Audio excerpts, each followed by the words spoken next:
Selamat pagi Bapak Ibu Saudara sekalian, selamat datang dalam acara Sarapan Sabda bersama saya Pak Saparman. Sarapan kita masih dari Matius 26 ayat 46 sampai 4, ya, ayat yang ke-47 sampai 56. Tetapi secara khusus kita memperhatikan perkataan Tuhan Yesus kepada orang yang menghunus pedangnya lalu meletakkannya kepada hamba imam besar sehingga putus telinganya. Nah, di sini hanya dikatakan seorang ya, tapi di lain ayat dikatakan itu Petrus. Tuhan Yesus mengatakan, masukkan pedang itu kembali dalam sarungnya, sebab barang siapa menggunakan pedang akan binasa oleh pedang. Nah, ini nasihat. Apa yang dimaksud ini? Apakah secara harafiah kalau orang suka main pedang nanti matinya dengan pedang? Ternyata tidak seperti itu saudara, karena matinya Petrus bukan karena pedang tetapi karena disalib, terbalik. Itu menurut tradisinya disalib lalu dia minta dibalik supaya tidak seperti Tuhan Yesus. Itu tradisinya begitu. Jadi tidak bisa diartikan secara harafiah, tetapi mungkin bisa kita lihat dengan ayat 53 itu kontras. Atau kau sangka bahwa aku tidak dapat berseru kepada Bapakku supaya ia segera mengirim lebih dari 12 pasukan malaikat membantu aku? Artinya Tuhan Yesus punya kuasa untuk menyelamatkan diri, jelas sekali. Tetapi kuasa itu tidak digunakan. Nah, rupanya pedang ada hubungannya dengan kuasa. Barang siapa menggunakan kuasanya dengan tidak bertanggung jawab, tentu saja mereka akan binasa oleh karena kekuasaan itu. Berbeda dengan Tuhan Yesus, tidak menggunakan kuasanya pada waktu itu.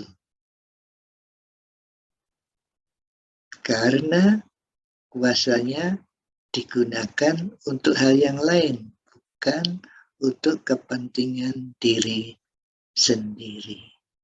Kekristenan dikembangkan bukan karena kuasa manusia. Memang penguasa bisa berpengaruh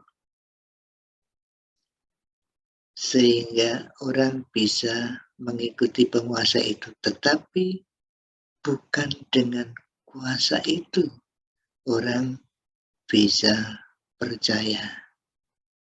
Penguasa boleh melakukan tugasnya sesuai dengan tugasnya. Kalau demikian, penguasa itu penguasa orang percaya ya, misalnya yang jadi penguasa itu orang percaya hidup sebagaimana bertanggung jawab atas kekuasaannya. Nah, kalau yang seperti itu baik. Tetapi kalau menggunakan kekuasaannya untuk menjadikan orang Kristen misalnya, memaksa orang menjadi Kristen misalnya, nah itu tidak berkenan.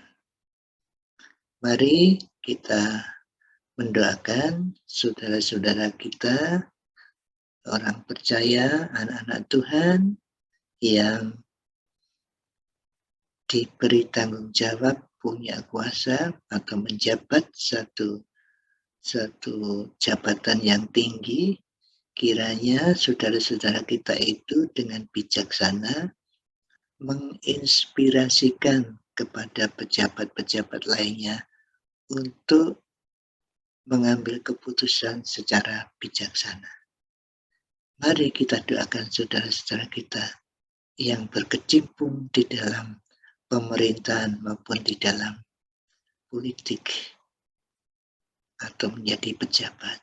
sehingga mereka bisa mempengaruhi melalui hidupnya ya, bukan melalui kuasanya, melalui hidupnya bertanggung jawab sehingga mempengaruhi atau memiliki dampak di lingkungannya, sehingga kebijakan mungkin keputusan yang diambil oleh pemimpin di atasnya atau bawahannya yang melakukan tindakan sesuai dengan kehendak Tuhan untuk kepentingan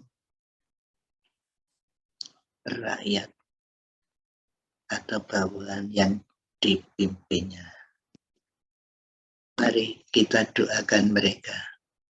Bapa yang di surga, kami bersyukur oleh karena banyak anak-anak Tuhan yang menjadi pegawai pemerintah yang mempunyai tanggung jawab besar.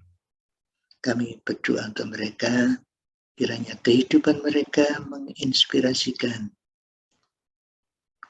orang-orang di sekelilingnya, sehingga mempengaruhi orang-orang di sekelilingnya melakukan perbuatan yang berkenan di hatimu. Dan pemimpin di atasnya bisa bijaksana dalam mengambil keputusan untuk kepentingan rakyat banyak. Terima kasih Tuhan, terima kasih. Dalam nama Tuhan Yesus. Amin. Selamat beraktivitas Bapak Ibu Saudara sekalian.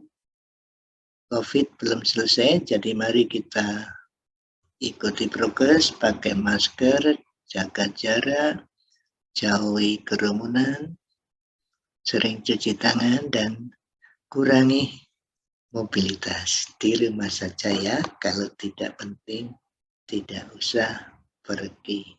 Tuhan Yesus memberkati Bapak, Ibu, Saudara, dan saya. Amin.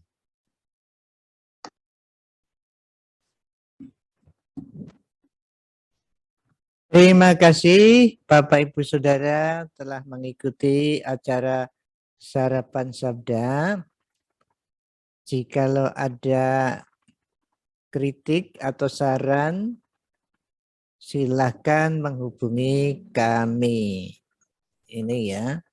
Jadi kalau ibu-ibu punya kritik supaya acara kita lebih baik lagi atau ingin kontak, silakan hubungi kami dengan WA Saparman 0818979114 atau kirim email saparman2021@gmail.com. Terima kasih, Tuhan memberkati Bapak Ibu Saudara sekalian. Tuhan memberkati. Amin.